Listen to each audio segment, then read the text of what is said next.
Deep beneath the manicured courtyards of the Vatican museums, protected by Swiss guards, blast-proof doors, and a security system that rivals the Pentagon, lies a fortress of memory. It is known officially as the Vatican Apostolic Archive. But for 4 centuries, it bore a different, more evocative name, the Archivum Secretum. To the modern ear, secretum implies a conspiracy, something hidden, something illicit. In the Latin of the 17th century, however, it meant something far more possessive, private. These were the personal files of the Vicar of Christ. The scale of this repository is almost impossible to comprehend. It contains 53 miles, 85 kilometers of shelving. It holds 35,000 volumes of catalogs alone. It houses 12 centuries of documents, from scraps of parchment written by saints to angry letters written by dictators. It is the central, nervous system of the Western world's history. Within these temperature-controlled bunkers lie the handwritten pleas of Mary, Queen of Scots before her execution, the excommunication of Martin Luther, and the designs of Michelangelo. But the archive is not just a museum of celebrities. It is the paper trail of the oldest continuing geopolitical power on Earth. It is the receipt for the accumulation of absolute power. To understand why the archives exist, we must understand what the papacy became. In the early centuries of Christianity, the Bishop of Rome was a spiritual leader, often a martyr, hiding in catacombs. But as the Roman Empire in the West collapsed in the 5th century, a vacuum of power was created. Into that vacuum stepped the Church. The popes did not just inherit the spiritual care of Europe. They inherited the administrative ghost of the Roman Empire. They took the title Pontifex Maximus, the supreme bridge builder, a title once held by the Caesars. By the Middle Ages, the Pope was not merely a priest. He was a monarch. He commanded armies. He levied taxes. He could depose kings and dissolve loyalties with a stroke of a quill. This transformation required bureaucracy. It required records. The Church needed to prove it owned land, that it had the right to appoint bishops, and that it held the keys to the kingdom of heaven. The archives began as a mobile collection, traveling with the popes. But as the wealth and power of the Church grew, the need for a permanent, fortified fortress of information became undeniable. One of the earliest and most controversial documents intertwined with the history of the archives illustrates the sheer power of the written word. It is known as the Donation of Constantine. For centuries, the Church claimed that the Emperor Constantine, who legalized Christianity in the 4th century, had suffering from leprosy. The legend held that Pope Sylvester I cured him. In gratitude, Constantine supposedly wrote a document granting the Pope sweeping temporal power over Rome and the entire Western Roman Empire. This document was the legal bedrock of the papacy's claim to rule land. Popes used it to check the ambition of kings. "We do not rule by your permission," they argued. "We rule by the gift of the first Christian emperor." There was only one problem. The document was a forgery. In the 5th-10th century, the scholar Lorenzo Valla analyzed the Latin used in the text. He found words and terminologies that did not exist in the 4th century. The donation was likely created in the 8th century by clerics desperate to protect church lands from invaders. This revelation, hidden for centuries, showed the terrifying power of the archives. A single piece of parchment, forged in the shadows, had altered the political map of Europe for 500 years. It was a lesson the Vatican never forgot. He who controls the record controls the truth. The archives as we know them today were born from chaos. In the 14th century, the papacy was hijacked by the French monarchy. The popes left Rome and settled in Avignon, France. This Babylonian captivity created a massive bureaucratic split. When the popes finally returned to Rome, they brought back wagon loads of documents, registers of letters, bulls, and financial accounts. But much was lost in the transit across the Alps. The realization that the Church's history was fragile led Pope Paul V in 1612 to formally establish the secret archives in their current location, right next to the Vatican Library. Paul V was a man of the Counter-Reformation. The Church was under attack by Protestants. He realized that the best defense of the Catholic faith was not just theology, but history. He ordered the centralization of all vital documents into a single secure location, accessible only to the Pope and his closest curators. He sealed the doors. For the next 269 years, the archives were hermetically closed to the outside world. No historian, no scholar, no king could enter without the express written permission of the pontiff. The archives became a black box. Rumors swirled of what was inside: magical grimoires, genealogies of Jesus, evidence of extraterrestrials, or proof of church crimes. The silence of the Vatican fed the conspiracy theories of the world. Inside the archives, the files tell the story of the Church's explosion of wealth during the Renaissance. While the archives hold spiritual treatises, they also hold the account books. These ledgers detail the flow of gold that built St. Peter's Basilica. They record the sale of indulgences paper, certificates that promise to reduce a sinner's time in purgatory in exchange for gold. It was this financial mechanism recorded in meticulous detail in the Vatican vaults that funded the masterpieces of Raphael and Michelangelo. The beauty of the Vatican Museum today is the direct result of the financial ruthlessness documented in the secret archives. The ledger books reveal a church operating as the world's first multinational corporation. They detail the tithes from kings, the taxes on salt, and the fees for marriages and annulments. This wealth attracted the most powerful families in Italy: the Borgias, the Medici, the Della Roveras. They viewed the papacy not as a burden, but as the ultimate prize. And once they secured the throne of St. Peter, they used the archives to hide their indiscretions and legitimize their children. The secret archives were now guarding not just the theology of the Church, but the personal, often scandalous, privacy of the men who claimed to speak for God. The stage was set. The vault was built. The doors were locked. And inside, the documents began to pile up, documents that would eventually challenge the science of Galileo, the marriage of Henry VIII, and the morality of the Church during the darkest days of the 20th century. For 7 centuries, historians believed the story of the Knights Templar ended in heresy, devil worship, and a rightful condemnation by the Church. The official narrative was clear. The Pope had investigated the order, found them guilty of spitting on the cross and denying Christ, and dissolved them. But inside the Vatican Secret Archives, the truth was waiting. It was hiding in plain sight. In September 2001, an Italian paleographer, a specialist in ancient handwriting named Dr. Barbara Frale, was searching through the archives for documents related to the Crusades. She wasn't looking for the Templars specifically. She requested a box of documents, labeled simply D217, vague catalog entry that had been overlooked by researchers for hundreds of years. When she opened the box, she found a long yellowed parchment covered in dense, hurried Latin script. As she began to translate the fading ink, she realized she was holding a ghost. This was the Chinon parchment. It was the original signed record of the papal inquiry into the Templar leadership.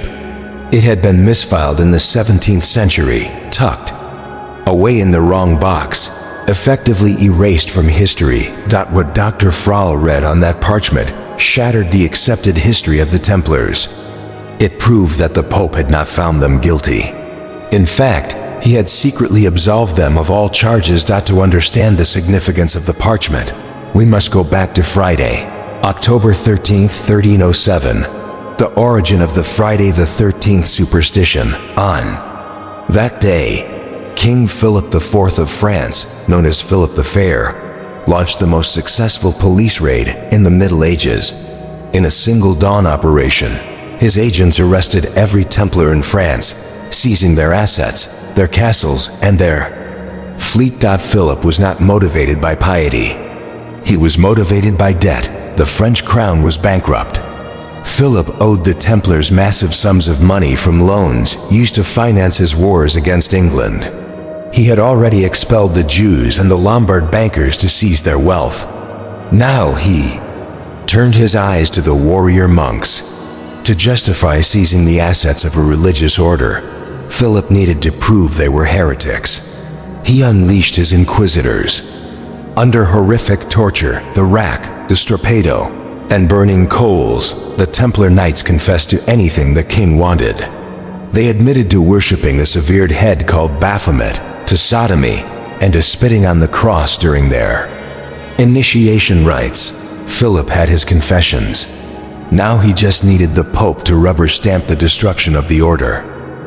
Pope Clement V was in a terrible position. He was a French pope, physically weak, suffering from what was likely stomach cancer, and effectively a hostage of the French king. He had moved the papacy to Avignon to appease Philip, but Clement was also a brilliant lawyer.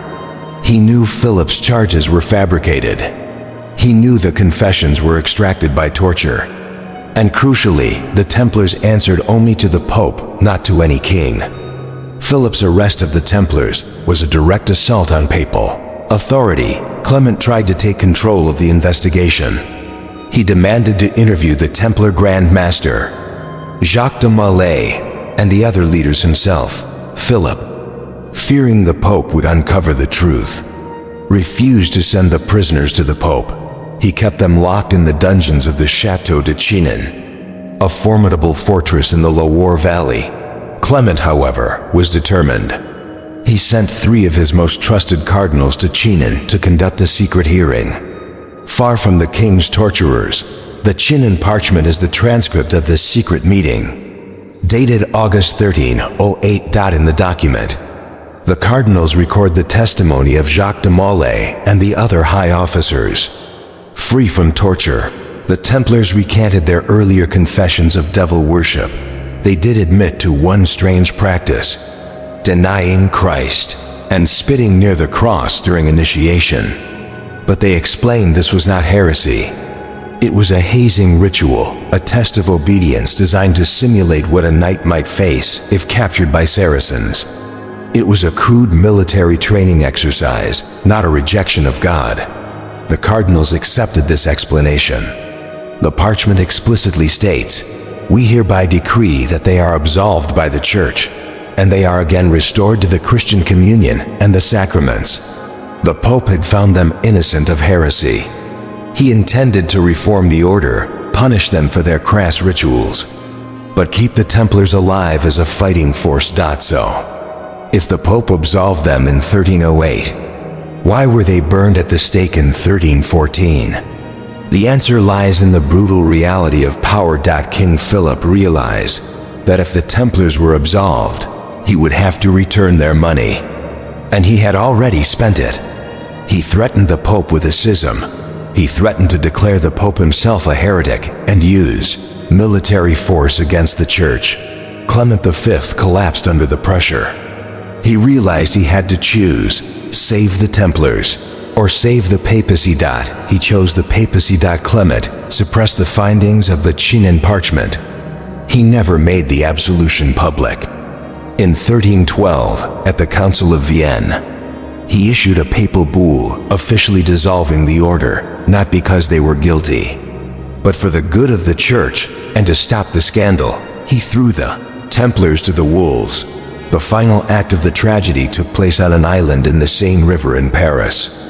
On March 18, 1314, Jacques de Molay, old and broken by years of imprisonment, was declared a relapsed heretic and sentenced to burn alive. As the flames rose around him, legend says Molay shouted a final curse through the smoke.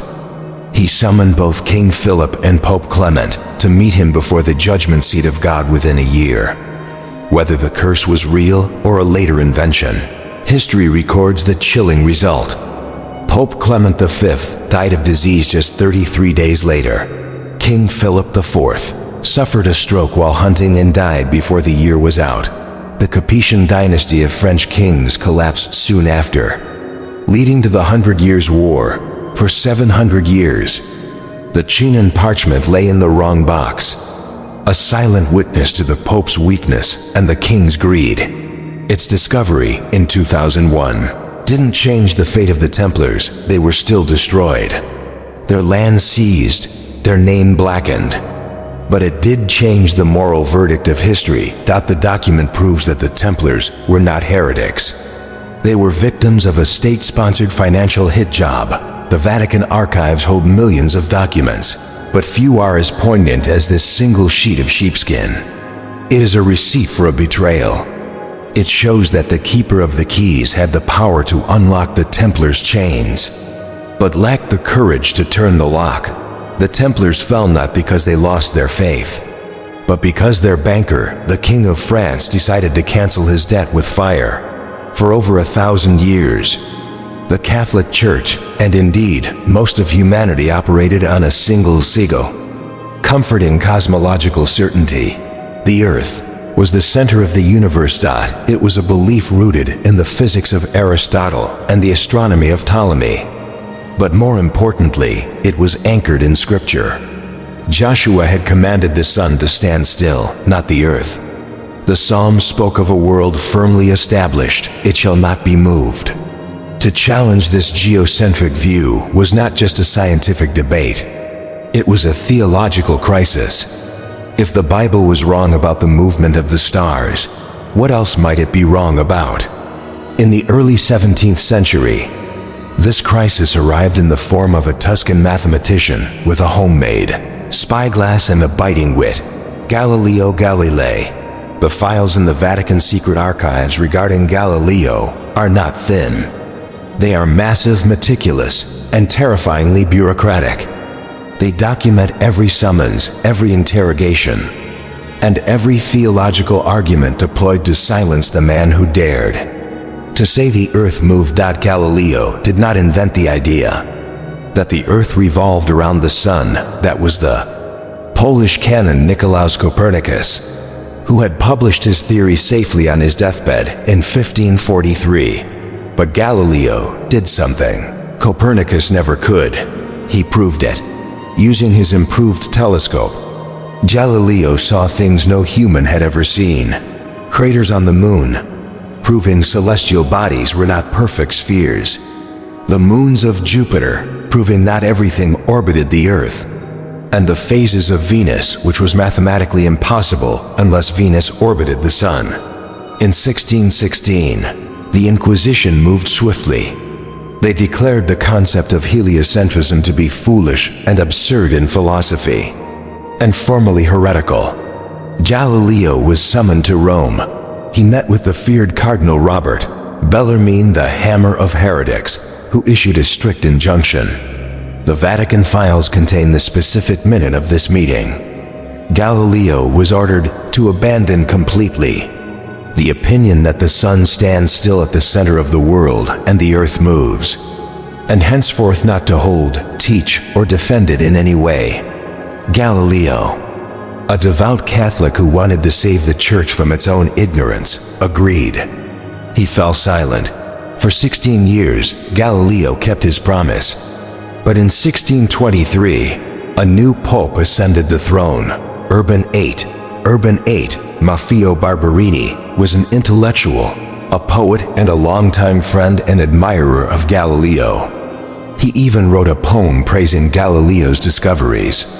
Galileo believed the wind had changed.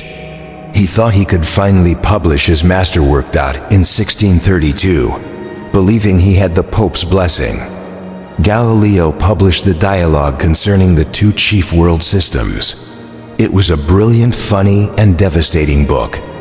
It took the form of a conversation between three characters: a Copernican scientist, a neutral scholar, and an Aristotelian defender of the old geocentric view. Galileo made a fatal error of judgment. He named the defender of the old view Simplicio, simpleton. And into the mouth of this simpleton, Galileo put the specific arguments of his friend, Pope Urban VIII. The reaction in the Vatican was volcanic. Urban VIII felt publicly mocked and betrayed. His friendship turned instantly into a cold, vindictive fury. The Pope did not see a scientific debate.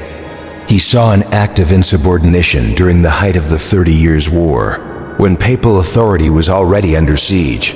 The order went out from the Vatican: seize the book, summon the mathematician, destroy him. The dossier in the archives records the grim details of the trial. Galileo, now nearly 70 years old, sick and arthritic, was forced to travel to Rome in the dead of winter. He was not held in a dungeon, but he was terrified. He knew the Inquisition's power. Just decades earlier, the monk Giordano Bruno had been burned alive in the Campo de' Fiori for preaching that the universe was infinite. The trial was a sham legal proceeding. The inquisitors produced a document from the 1616. A document historians now suspect might have been forged or altered by the Inquisition itself, which claimed Galileo had been forbidden from even discussing the theory. Hypothetically, Galileo's defense crumbled. He was old, tired, and facing the threat of torture. The archives record his final interrogation on June 22, 1633. In the hall of the convent of Santa Maria sopra Minerva, he was forced to kneel in the white penitential shirt of a condemned heretic.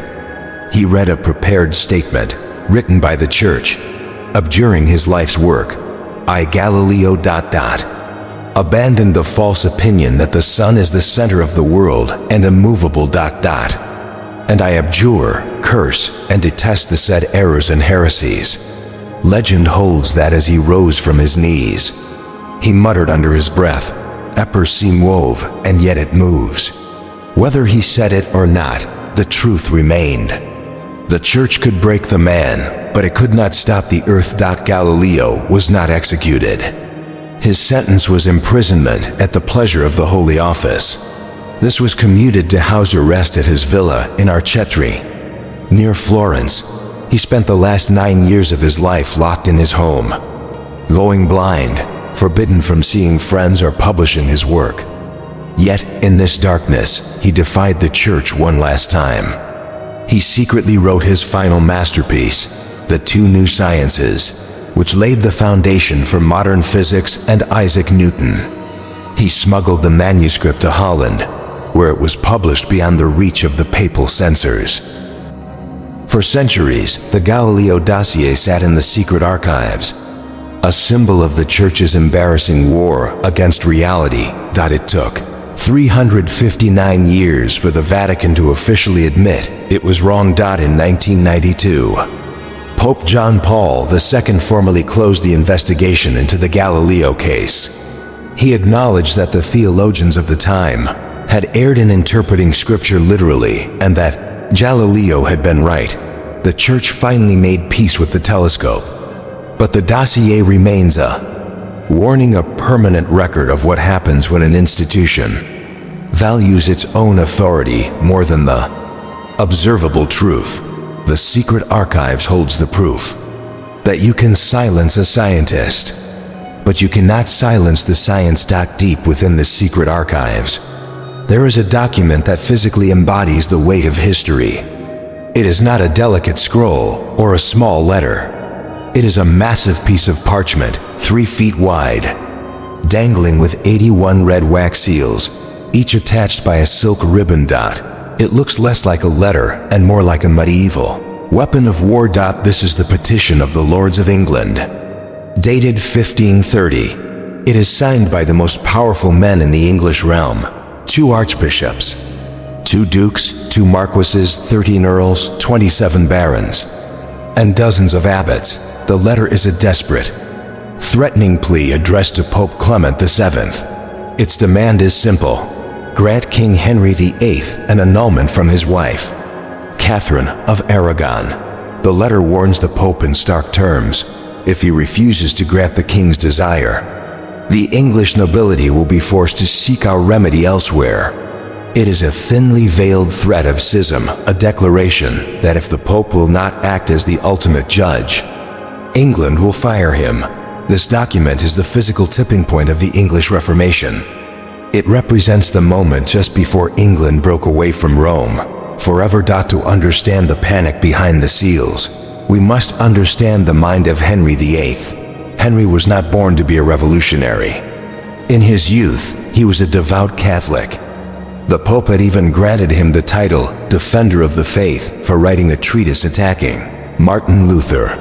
But Henry was haunted by a biological failure. His wife, the Spanish Princess Catherine of Aragon, had failed to give him a surviving male heir. They had a daughter, Mary, but sons died in infancy.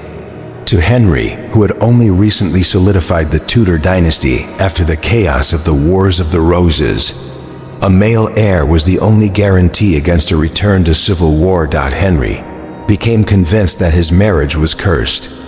Catherine had been briefly married to Henry's older brother, Arthur, who died young. Henry found a passage in the book of Leviticus: "If a man shall take his brother's wife, it is an unclean thing. They shall be childless." Henry convinced himself that he was living in sin. God was punishing him. He needed an annulment, a declaration that the marriage had never been valid in the eyes of God. And conveniently, he had already fallen in love with a younger, charismatic woman who promised him the son he craved, Anne Boleyn. Under normal circumstances, a king asking for an annulment was a routine diplomatic favor. Popes granted them to monarchs all the time to secure alliances. But Pope Clement VII was not a free agent. In 1527, 3 years before the letter with the seals arrived, the unimaginable had happened. The mercenary armies of the Holy Roman Emperor Charles V had mutinied. They marched on Rome, breached the walls, and subjected the Holy City to a brutal, months-long sack. Pope Clement VII barely escaped with his life, sprinting down the secret Passetto di Borgo corridor to the safety of the Castel Sant'Angelo. He spent months trapped there, listening to the screams of Romans being slaughtered by the emperor's troops. Here was the problem. Emperor Charles V was Catherine of Aragon's nephew. Charles V made it crystal clear to the Pope, "You will not shame my aunt. You will not grant the annulment. If you do, my armies will return." The Pope was paralyzed. On one side, the King of England was threatening to leave the Church. On the other, the Emperor of Europe was holding a sword to his throat. Clement VII did what bureaucrats do when faced with an impossible decision. He delayed. He stalled. He sent legates to England to hold tribunals that decided nothing. He hoped that Henry's passion for Anne Boleyn would cool, or that Catherine would conveniently die. Neither happened. By 1530, Henry's patience was exhausted. He mobilized his entire kingdom to pressure the Pope. The result was the massive Parchment, now resting in the Vatican Archives. The 81 seals represented the unified will of the English ruling class. It was a statement that this was not just the king's personal matter. It was a matter of national survival. When the document arrived in Rome, Clement VII read it with dread. He drafted a reply, which is also preserved in the archives. It is a masterpiece of diplomatic evasion. He urges Henry to be patient. He speaks of the sanctity of marriage. He politely ignores the threat of schism. Clement VII essentially decided that losing England was preferable to losing his own life and the Papal States to the Emperor's wrath. He refused the annulment. The Pope's refusal broke the dam. Henry VIII, advised by his ruthless new minister Thomas Cromwell, decided to make good on the threat. If the Pope would not grant the divorce, Henry would create a church that would. In 1533, Henry secretly married Anne Boleyn. His new Archbishop of Canterbury, Thomas Cranmer, declared the marriage to Catherine null and void. In 1534, Parliament passed the Act of Supremacy. It declared that the king was the only supreme head in earth of the Church of England. The link to Rome was severed. The monasteries were dissolved, their vast wealth flowing into Henry's coffers. The statues were smashed.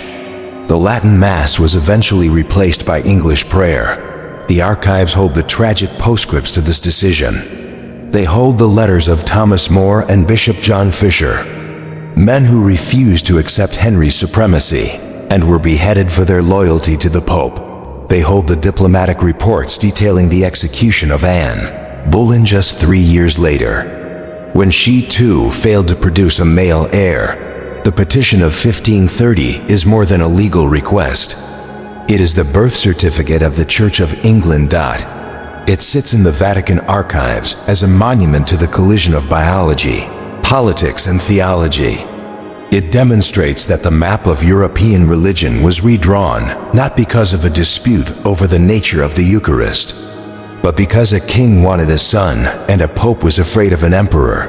The 81 wax seals, once bright red, have faded to a dull brown over the centuries. But the rift they open, the separation of England from the Holy See remains one of the defining features of Western history.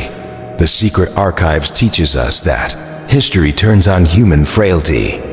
The refusal to sign one piece of paper created a new world order. If you walk through the Vatican museums today, you are surrounded by the most breathtaking art in human history. The frescoes of Raphael, the ceiling of the Sistine Chapel, the soaring dome of St. Peter's. But the archives tell the story of how this beauty was bought in the late 15th and early 16th centuries. The papacy underwent a terrifying transformation.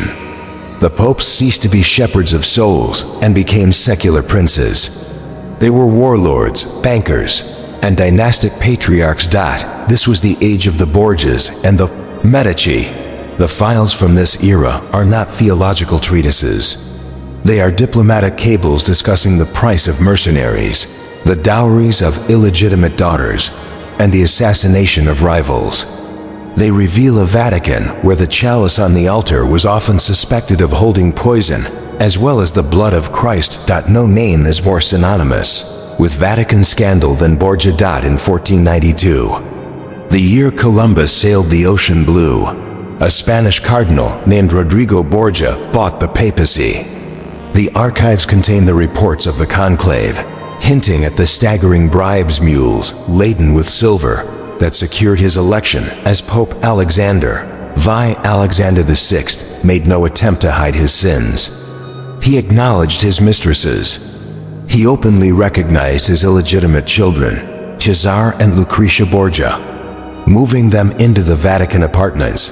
The archives hold the bulls, formal papal decrees, that legitimize these children, essentially turning the assets of the church into a family trust fund. Cesare Borgia, made a cardinal at 18 and then the captain general of the papal armies, was the model for Machiavelli's The Prince. He waged brutal wars across Italy to carve out a kingdom for himself, funded entirely by the Pope. But Alexander VI was not just a corrupt father. He was a global superpower. In 1493, he issued one of the most significant documents in human history, preserved in the secret archives, the Bull Inter Cetera, with a pen stroke on a map he had never seen. Alexander VIII drew a line down the Atlantic Ocean. He divided the entire New World between Spain and Portugal. He gave the Americas to Spain and Africa and Brazil to Portugal. This document, the Treaty of Tordesillas, shaped the languages and cultures of billions of people today. It was the ultimate act of hubris, a corrupt pope dividing the planet like a loaf of bread. When the Borgias fell, the Medici rose. In 1513, Giovanni de' Medici, the son of Lorenzo the Magnificent of Florence, was elected pope. He took the name Leo X. Leo X was a man of refined taste, soft hands, and zero spiritual vocation. Upon his election, he famously reportedly said to his brother, "God has given us the papacy. Let us enjoy it." And enjoy it he did. The account books in the secret archives reveal a spending spree that bankrupted the Holy See. Leo threw banquets, featuring 65 courses. He held elaborate carnivals and theater plays in the Vatican courts. He kept a pet white elephant named Hanno in the Vatican gardens. When the elephant died, Leo commissioned Raphael to paint a memorial fresco for it. But Leo's greatest ambition was not a party. It was a building. He wanted to rebuild the crumbling St. Peter's Basilica into the largest church in Christendom. The cost was astronomical. The Vatican treasury was empty. To pay for the dome that defines the Roman skyline today, Leo X authorized the aggressive sale of a spiritual product, the indulgence. The archives contained the bureaucratic machinery behind the indulgence trade. An indulgence was a certificate, signed by the Pope, granting the remission of punishment for sins. Agents were sent across Europe, preaching that, as soon as the coin in the coffer rings, the soul from purgatory springs. It was a spiritual shakedown. The poor of Germany and France were essentially paying for the gold leaf and marble of Rome. This cynicism reached its breaking point in 1517. A German monk named Martin Luther, disgusted by the commercialization of grace, nailed his 95 Theses to the door of the castle church in Wittenberg. The archives hold the papal response. Leo X initially dismissed Luther as a drunken German, expecting him to sober up. When Luther refused, Leo issued the bull Exsurge Domini, Arise, O Lord, condemning Luther's teachings and ordering his books burned. Leo X, consumed by art and pleasure, failed to see the firestorm. He thought he was dealing with an unruly monk. In reality, he was sparking the Protestant Reformation. By the time Leo died suddenly, with suspicions of poison swirling, the church was fractured. He had built the glorious St. Peter's, but he had lost half of Europe. The bill for this era of excess finally came due under another Medici Pope, Clement VII, the cousin of Leo X. In 1527, the unpaid, mutinous armies of Emperor Charles V, many of them Lutheran soldiers who viewed the Pope as the Antichrist, marched on Rome. They breached the walls. For 8 days, the capital of Christendom was subjected to a sack more brutal than anything the barbarians had inflicted 1,000 years earlier. The Swiss Guard was slaughtered on the steps of St. Peter's. Nuns were violated. Priests were murdered. And the Vatican's treasures were looted. Pope Clement VII survived only by fleeing down the Passetto, the fortified corridor connecting the Vatican to the Castel Sant'Angelo. He looked down from the fortress walls and saw the smoke of Rome rising, the physical manifestation of the Church's moral collapse. The Renaissance. Popes left a complicated legacy in the archives. On one shelf, you find the receipts for the Sistine Chapel, the commissions for Michelangelo, and the birth of modern Western culture. On the next shelf, you find the evidence of the simony, the murders, and the greed that tore the Christian world apart. The secret archives from this period teach a hard lesson. Great art often rests on dirty money. The beauty of the Vatican today is the direct result of the corruption of the Borgias and the Medici. They were terrible priests, but magnificent patrons. They saved the art of the ancient world, but they nearly destroyed the soul of the Church to do it. Asterisk: to be the Pope is to wear a target on your back for 2,000 years. The Vicar of Christ has been a focal point for the rage of emperors, heretics, and madmen. The archives record a grim history of violence. Pope John VIII, 882, was poisoned, and when the poison worked too slowly, his own clerics beat him to death with hammers. Pope Boniface VIII, 1303, was slapped and held hostage by French mercenaries. Dying of shock and humiliation shortly after, Pope Alexander VI, Borgia, likely died after accidentally drinking the poisoned wine he had prepared for a rival cardinal. But in the modern era, the threat shifted from internal rivalries to geopolitics. The Pope was no longer just a spiritual leader. He was a head of state with the power to topple empires simply by speaking. And in 1981, there was no empire more terrified of the Pope than the Soviet Union. In 1978, the College of Cardinals shocked the world by electing Karol Wojtyła, a cardinal from Poland, as Pope John Paul II. He was the first non-Italian pope in 455 years. More importantly, he was a man from behind the Iron Curtain. He knew the Soviet system intimately, and he hated it. His election sent a tremor of fear through the Kremlin. Moscow understood what the West did not. The Catholic Church was the only force capable of uniting the Polish people against their communist overlords. In 1979, John Paul II returned to Poland. Millions gathered to hear him. He did not call for violence. He simply said, "Be not afraid." That simple phrase sparked the Solidarity movement.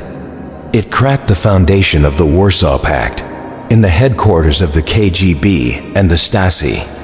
The analysis was bleak. As long as this Pope lives, the Soviet hold on Eastern Europe is in danger. It was a warm Wednesday afternoon in St. Peter's Square.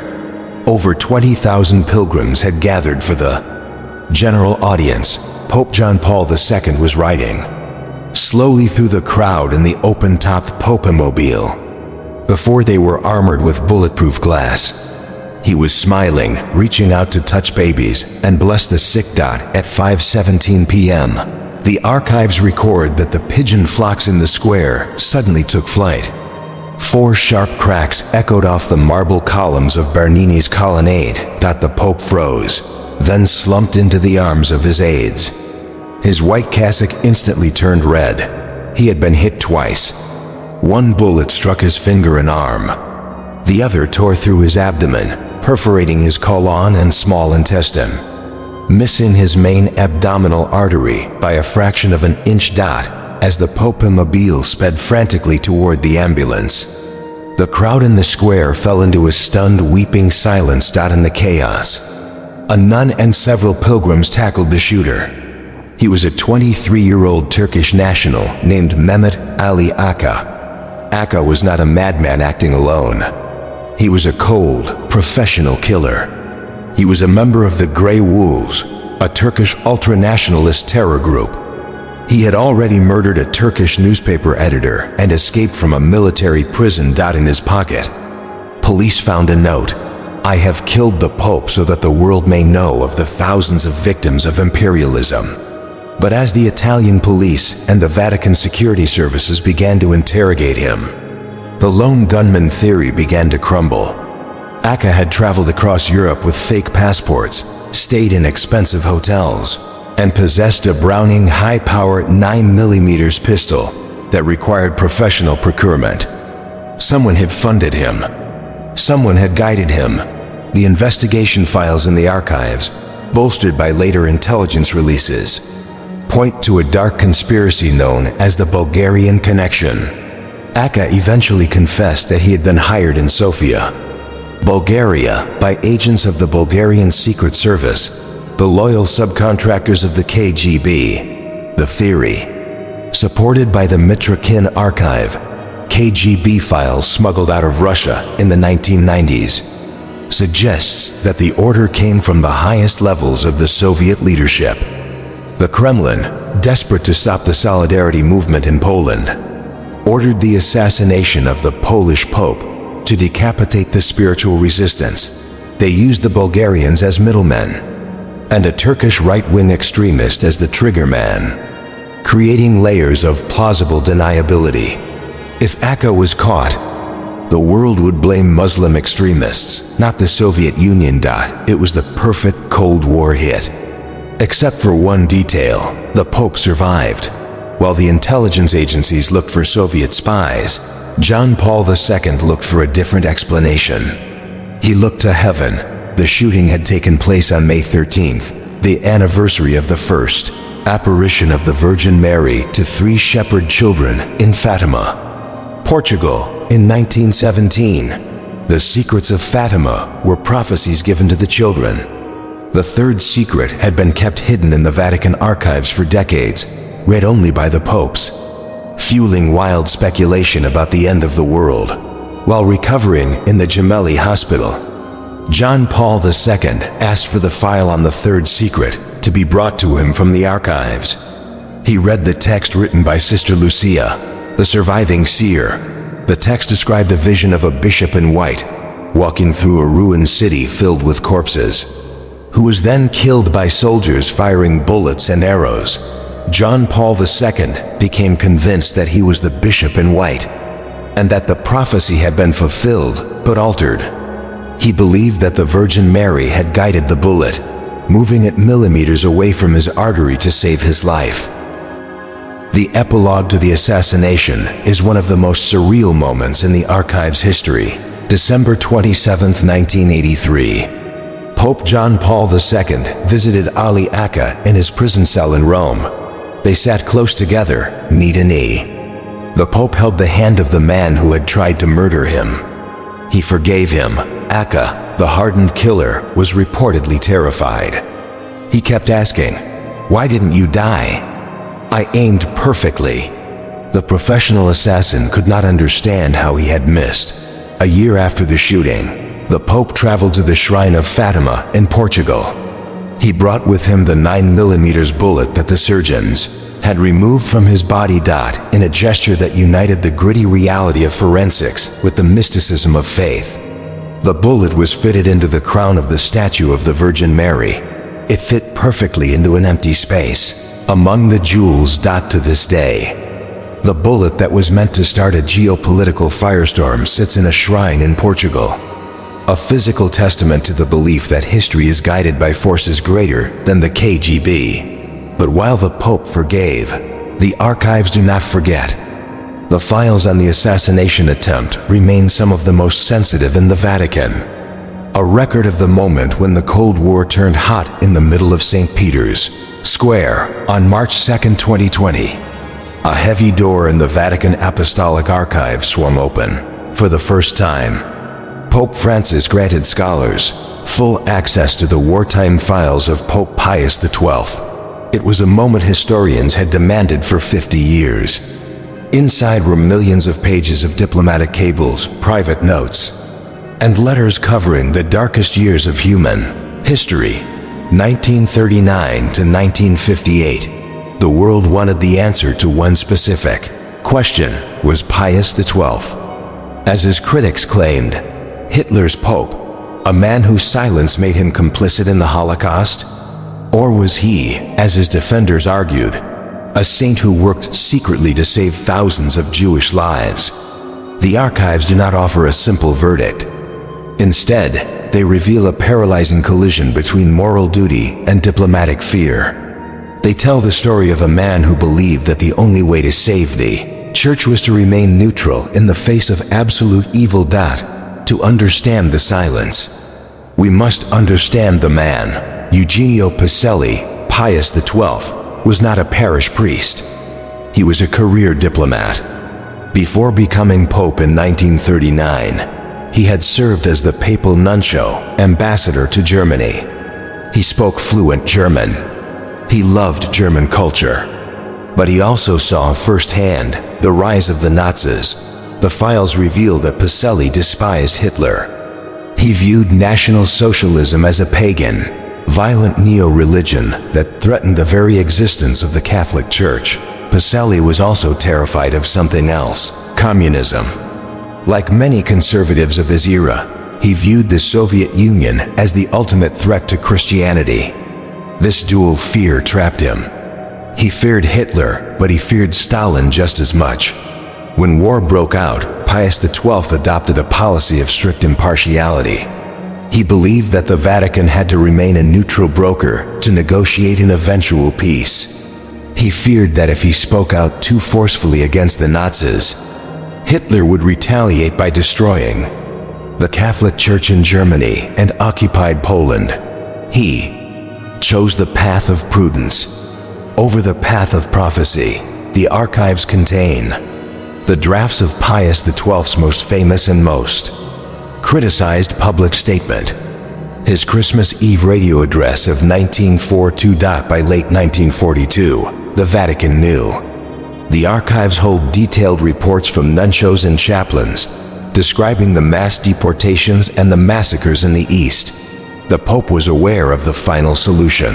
The Allies, America, Britain, and the Polish government in exile begged the Pope to issue a specific, burning condemnation of the Nazi extermination of the Jews. They believed the voice of the Pope could stop, or at least slow, the slaughter. Pius XII spent weeks agonizing over the speech. The drafts in the archive show him crossing out specific words, softening the language, removing direct references to Nazis or Jews. When he finally spoke to the world, his words were cloaked in dense, diplomatic theology. He spoke of his sorrow for hundreds of thousands who, without any fault on their part, sometimes only because of their nationality or race, have been consigned to death or to a slow decline. He never said the word Jew. He never said Germany. To the Pope, this was a bold statement. He had mentioned race, which was a clear signal to those who knew how to listen. But to the victims dying in the gas chambers, and to the Allied leaders fighting the war, it was a whisper when the world needed a scream. The test of Pius XII's policy came to his own doorstep. In 1943, the Mussolini regime collapsed, and the German army occupied Rome. The Vatican was now a tiny island surrounded by Nazi stormtroopers. Hitler had reportedly ordered SS General Karl Wolff to prepare plans to kidnap the Pope and seize the Vatican treasures. Pius was physically afraid. On the morning of October 16, 1943, the SS launched a raid on the Jewish ghetto of Rome. Located just across the river from the Vatican, the Nazis rounded up 1,023 Roman Jews, men, women, and children. They held them for 2 days in a military college right next to the Vatican walls before putting them on trains to Auschwitz. Archives reveal the frantic activity inside the Vatican during those 48 hours. The Pope's Secretary of State summoned the German ambassador. They made back-channel threats. They protested privately, but Pius XII did not speak publicly. He did not march into the square. He did not threaten to excommunicate Hitler. He stayed silent, fearing that a public protest would cause the S to invade the Vatican itself. Of the 1,023 Jews deported from under the Pope's window, only 16 survived. However, the archives also reveal the other side of the story, the hidden hand. While the Pope remained publicly silent, he authorized a massive, secret effort to hide Jews within church properties. The files contain lists of convents, monasteries, and seminaries in Rome that suddenly opened their doors to guests. Jewish families were hidden in cloistered nunneries, dressed in habits. They were hidden in the Pope's own summer residence at Castel Gandolfo, where Jewish kosher meals were prepared in the papal kitchens. It is estimated that the Church hid over 4,000 Jews in Rome, saving them from deportation. Defenders of Pius XII argue that this proves his strategy worked. His silence prevented a Nazi crackdown, allowing the Church to function as an underground railroad. If he had spoken out, they argue, the convents would have been raided, and everyone would have died. The newly opened files do not resolve the debate. They deepen the tragedy. They show a pope who was not an anti-Semite, but a man paralyzed by his role as a diplomat. He viewed the Church as an institution to be preserved at all costs. He believed that saving the structure of the Church was the only way to eventually save souls. But in doing so, he sacrificed the Church's moral authority. One particular document, discovered in 2020, stands out. It is a letter from a German Jesuit warning the Pope about the death camps. The Pope's assistant wrote a note in the margin, wondering if the report was an exaggeration. It reveals a Vatican struggling to comprehend the scale of an evil that defied all diplomatic logic. Pius XII died in 1958. He left behind a church that was physically intact but morally wounded. Legacy of his silence haunted the Vatican for decades, eventually leading to the Second Vatican Council and a radical rethinking of the Church's relationship with Judaism.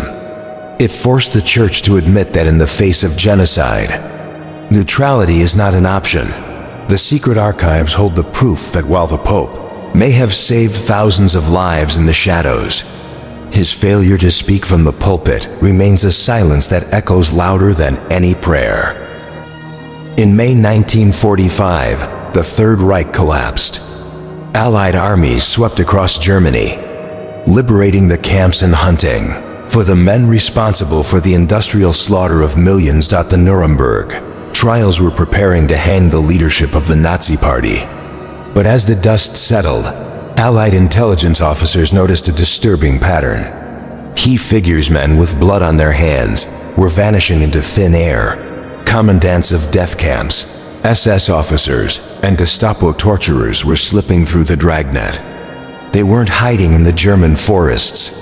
They were crossing the Alps and heading south, toward the one place where they knew they could find sanctuary, a new identity, and a ticket to freedom. They were heading to Rome. The files in the Vatican archives, combined with declassified U.S. intelligence reports, reveal the existence of the Ratlines, a systematized escape route that funneled fugitives from the crumbled Reich to the safe haven of Juan Perron's Argentina. And the way stations on this journey were not safe houses or criminal dens. They were monasteries, convents, and seminaries. The Ratlines were not an official policy of the Pope, but they were organized from within the Vatican's walls.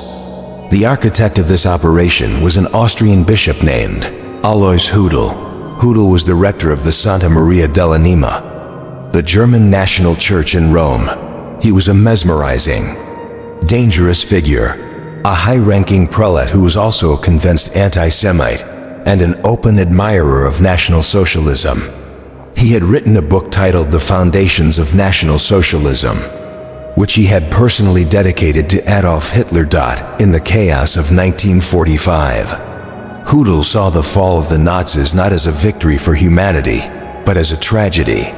He viewed the SS officers on the run not as criminals, but as anti-communist patriots being persecuted by the godless Allies. Hudel used his position and his Vatican letterhead to set up a sophisticated aid organization. He visited Allied internment camps, smuggled wanted men out in the trunks of cars, and hid them in the cells of Roman monasteries.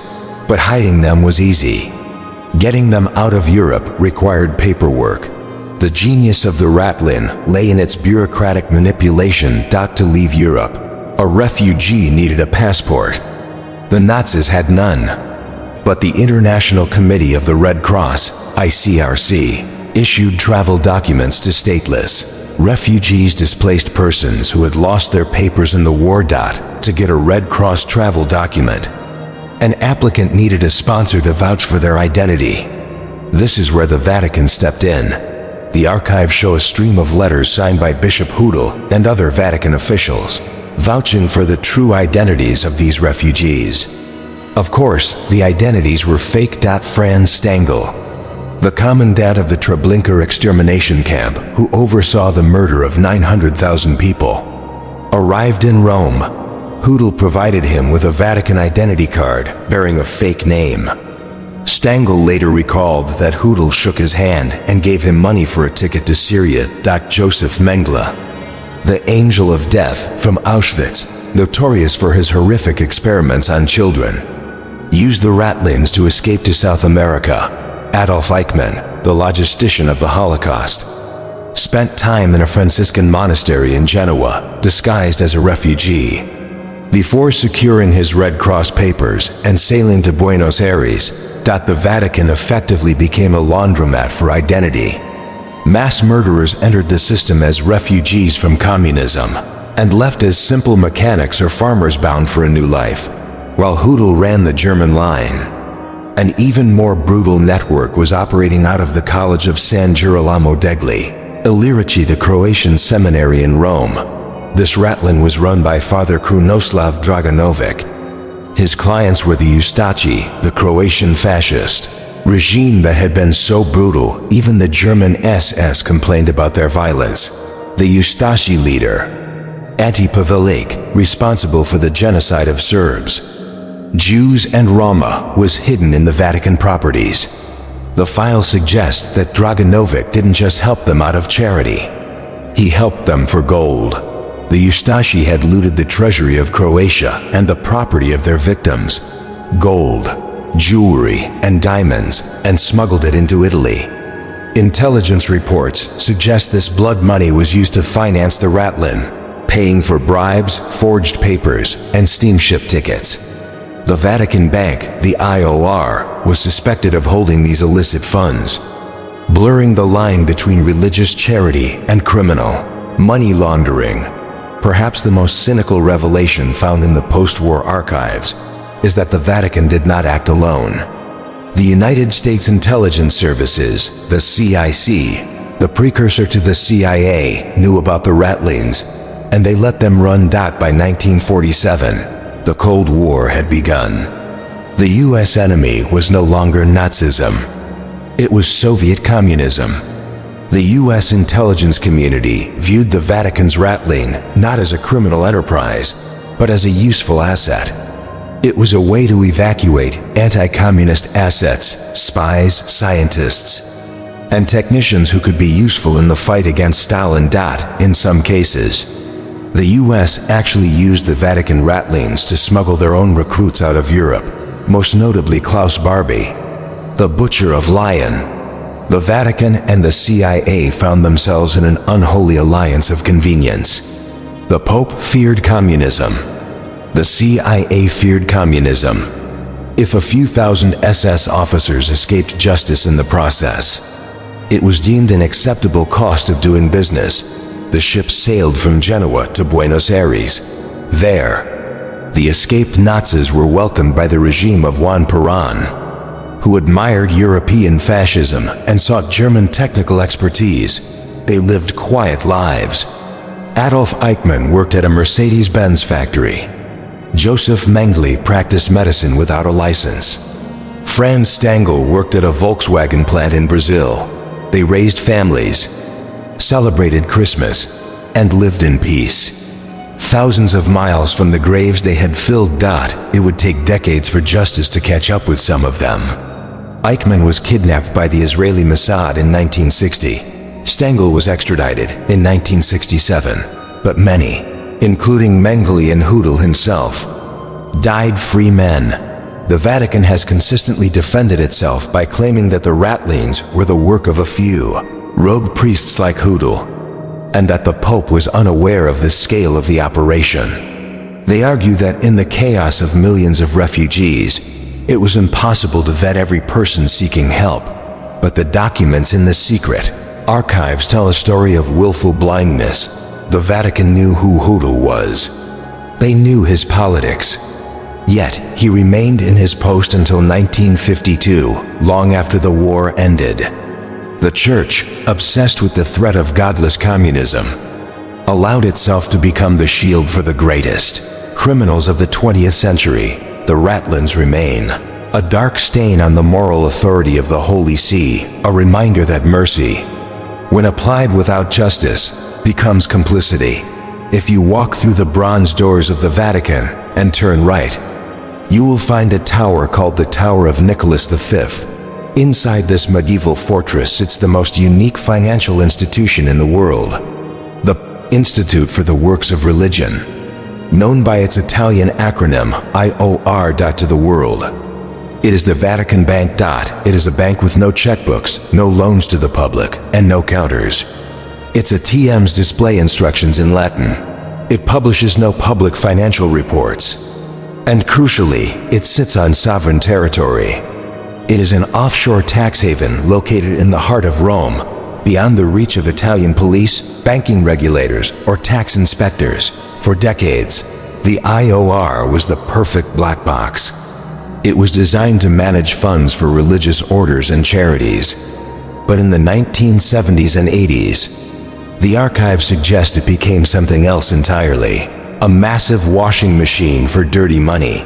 The man guarding the door was an unlikely banker, Archbishop Paul Marcinkus. Marcinkus was a towering, cigar-chomping American priest from Chicago. He had been the Pope's bodyguard before being put in charge of the bank.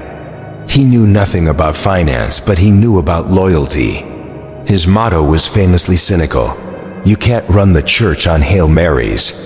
To run the bank, Marcinkus turned to two Italian financiers who would bring ruin to the Holy See. The first was Michele Sindona, known as the Shark. Sindona was a brilliant tax lawyer, but he had a dark secret. He was the primary money launderer for the Gambino crime family in New York and the Sicilian Mafia. The second was Roberto Calvi, the chairman of Italy's largest private bank, Banco Ambrosiano. Calvi was cold, quiet, and icy-eyed. He earned a nickname that would become his epitaph, God's Banker. Together, this trio, the bodyguard, the shark, and the banker, created a financial house of cards that spanned the globe. The scheme was complex but effective. The Mafia funneled heroin profits to Sindona. Sindona moved the money into the Vatican Bank. Because the Vatican was a sovereign state, the money trail vanished. From there, Calvi moved the funds through a labyrinth of ghost companies in Panama, the Bahamas, and Luxembourg. The Vatican Bank provided the religious cover. The Mafia provided the cash, and Calvi provided the legitimacy. But the conspiracy went deeper than money. It went to the heart of the Italian state. Investigators eventually discovered that Sindona and Calvi were members of a secret, illegal Masonic lodge called Propaganda Do, or P2. P2 was not a social club. It was a shadow government. Its members included the heads of all three Italian intelligence services, 195 military officers, 44 members of parliament, and leading journalists. The Grand Master of P2 was Licio Gelli, a neo-fascist with a history of working for Mussolini. Gelli's goal was to shift Italian politics to the right, to stop the rise of communism. The P2 Lodge used the stolen money laundered through the Vatican to finance political corruption, bribe judges, and reportedly fund right-wing terror attacks in Italy, the years of lead. The Vatican Bank was not just washing money. It was arguably funding a covert war against Italian democracy. The scheme began to unravel in 1974, when the global markets turned. Sindona's banks collapsed. He fled to the US, but was eventually arrested. In prison, he threatened to talk. He died after drinking a cup of coffee laced with cyanide. Mafia silence that left Roberto Calvi holding the bag. By 1982, Banco Ambrosiano was missing $1.3 billion. The Italian central bank demanded answers. Calvi turned to the Vatican for help. He claimed the missing money had been loaned to shell companies owned by the Vatican Bank. He produced letters of patronage signed by Archbishop Marcinkus, seemingly guaranteeing the debts. Marcinkus, protected by the Vatican walls, refused to pay. He claimed the Vatican had been duped. He slammed the gates shut. Calvi was left alone, exposed, and terrified. He knew where the money had come from. He knew the Mafia and P2 were waiting for their return on investment. He famously told his family, "The priests are going to kill me."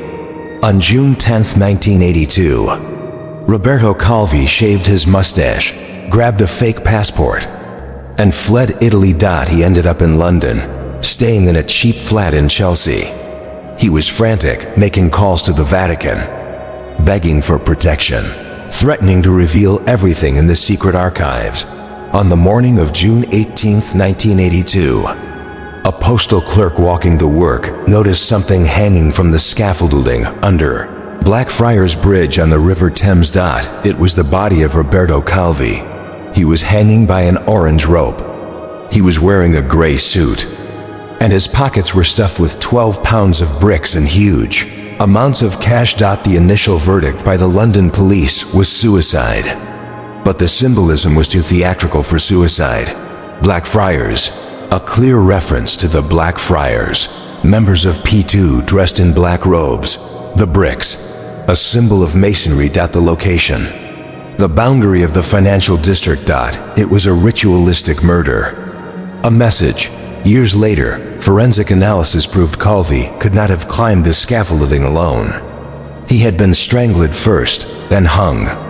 The Mafia and P2 had silenced the man who knew too much. The death of God's banker nearly destroyed the reputation of the Holy See. The Italian authorities tried to arrest Archbishop Marcinkus, but he never left the Vatican city-state.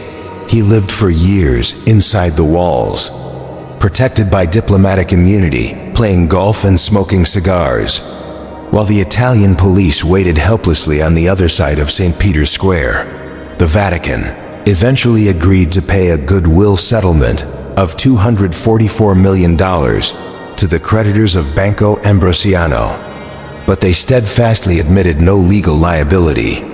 They claimed they were victims, not perpetrators. Marcinkus was never charged. He eventually retired to Sun City, Arizona, where he lived out his days as a parish priest, taking the secrets of the IOR to his grave in 2006. The scandal forced a reckoning. Pope John Paul II, and later Pope Benedict XVI and Pope Francis, launched massive reforms of the Vatican Bank. They brought in external auditors. They closed thousands of suspicious accounts. They opened the books to European regulators. Today, the IOR is cleaner than it has ever been. But the files from the Calvi era remain deep within the secret archives. Sealed under the strict privacy laws, the ghost of Roberto, Calvi still hangs over the Vatican finances, a grim reminder that when the Church tries to serve both God and Mammon, it is usually Mammon who wins. In October 2019, Pope Francis made a subtle but historic change. He officially renamed the Vatican Secret Archives to the Vatican Apostolic Archives. He argued that the word secretum, private, had become too loaded with modern conspiratorial meaning. He wanted to signal a new era of transparency, but a name change cannot erase the weight of 12 centuries. The archives remain a fortress. While scholars can now access millions of documents, there is still a rolling wall of secrecy. Generally, files are not opened until 70 years after the death of a pope. We are only just now reading the full truth of World War II, the files on the clerical abuse scandals of the late 20th century, or the internal financial reforms of the 2000s remain sealed, waiting for a future generation of historians to judge them. However, the digital age is slowly prying the doors open wider than any invading army ever could. The Vatican has begun a massive project to digitize its most fragile manuscripts. The Chinon Parchment, the Trial of Galileo, and the Letter from Mary, Queen of Scots are now available to the world on screens. Stripping away the exclusivity that was once the Pope's greatest weapon. The journey through these vaults reveals a profound truth about the Catholic Church, and indeed about human power itself. The Church is not a monolith of holiness. It is a human institution, subject to the same greed, fear, and ambition that drives empires and corporations. The archives are the receipt for that humanity. They hold the proof that faith can be manipulated. As seen in the sale of indulgences and the Crusades, power protects itself. As seen in the destruction of the Templars and the silence of Pius XII, truth is resilient. As seen in the survival of Galileo's science and the discovery of the misfiled Templar absolution, the archives serve as the conscience of the West. They are a reminder that while you can burn a heretic, you cannot burn the record of the trial. While you can hide a Nazi, you cannot hide the passport application. Ultimately, the Vatican archives are a testament to the power of the written word. In an age of digital ephemera, where emails can be deleted and servers wiped, the Vatican sits on a mountain of parchment and sheepskin that has survived fires, sacks, and wars. It is the long memory. The Church has survived the Borgias. It survived the Reformation. It survived Napoleon, who stole the entire archive and hauled it to Paris, only to have it returned later. It survived the Nazis and the Cold War. It survived because it kept the receipts. The secrets of the Vatican are no longer about magic or demons. The true secret is the endurance of an institution that has managed to navigate 2,000 years of history by hoarding knowledge, controlling the narrative, and when necessary, locking the door and swallowing the key. The vaults remain deep, dark, and cool. The archivists still walk the 53 miles of shelves, silent guardians of the deeds to nations and the sins of popes. And as history marches on, new boxes are added every day, waiting for the judgment of centuries to come. Thank you for listening to the Secret Vaults of the Vatican, Wealth, Power, and the Pope's Hidden History on History by Blood, a Audiobook. If this deep dive into the forbidden files of history captivated you, please like this video and subscribe to the channel. Your support allows us to continue unlocking the archives of the past. Let us know in the comments below. Which secret do you think was the most damaging to the Church's history? The silence of Pius XII during the Holocaust, or the financial corruption of the Vatican Bank?